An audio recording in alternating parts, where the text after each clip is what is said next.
প্রত্যেক দিন ত্রিপুরা থেকে অনেক লোক আসামে যায় ডাক্তার দেখানোর জন্য, কিন্তু এই ভদ্রলোক উল্টা আসাম করিমগঞ্জ থেকে ত্রিপুরা আসলেন। কি হলো ওনার থেকে জানা গেল। তো আপনার নামটা কি? আমার নাম হলো আশিস ঘোষ, বাড়ি করিমগঞ্জ। আচ্ছা, এখানে কি সমস্যা নিয়ে এসেছিলেন? আমার সমস্যা ছিল L5 আর S1 ওই নার্ভের সাইটিকা নার্ভের প্রবলেম ছিল। আচ্ছা, আমি আজ প্রায় 9 মাস ধরে অনেক ভুক্তভোগী। আমি দিল্লি দেখিয়েছি, কলকাতা দেখিয়েছি, যেখানে দেখিয়েছি আমার একটাই, সবাই একই কথা, অপারেশন লাগবে আর নয়তো আমার ওই পেন কিলার খেয়ে খেয়ে আমার ব্যথাটা কমানোর চেষ্টা।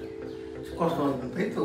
কন্টিনিউ তো তারা শুধু ওষুধও দিয়ে গেছে। হ্যাঁ, শুধু পেন কিলার এগুলো খাইলেই, খাওয়ার পরে একটু কমে, তারপরেই আবার বেড়ে যায়। তো যখন আমার এখানে এসেছিলেন প্রথম দিন, তখন কিরকম অবস্থা ছিল? তখন তো একদম পুরো বেল্ট টেল্ট লাগানো ছিল, যে আমি আর পা ফালানোর কোনো উপায় ছিল না। এখন তো আমি মোটামুটি এখন ভালো সুস্থ, হাঁটতে চলতে পারেন, হাঁটা চলা করা যায়।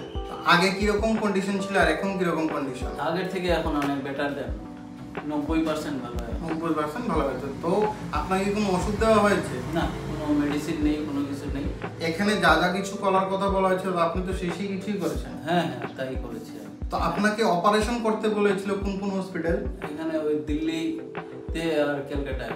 তারা বলেছিল যে অপারেশন করা হবে, অপারেশন লাগবে, অপারেশন ছাড়া সাইটিকা নার্ভের প্রবলেমটা ঠিক হবে না। ঠিক হবে, অথচ এখানে কোনো প্রকার অপারেশন ওষুধ ছাড়াই আপনার 90% ঠিক হয়ে গেছে। ঠিক হয়ে গেছে। তো বাকিটা তো যেভাবে বলবো বাড়িতে করলে পরে সেটা ঠিক হয়ে যাবে, সেটা বুঝতে পারছেন। হ্যাঁ।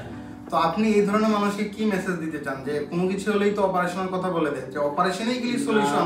আমার মতে যেই হোক, এইভাবে যেই রোগী থাকুক না কেন, এই প্রসন্ন স্যারের কাছে আসে একবার দেখে ওদের প্রবলেমটা সলভ করার উনি যথেষ্ট ভদ্রলোক, খুব ভালো ট্রিটমেন্ট করেন, ওনার সহযোগিতাটা নেওয়া দরকার।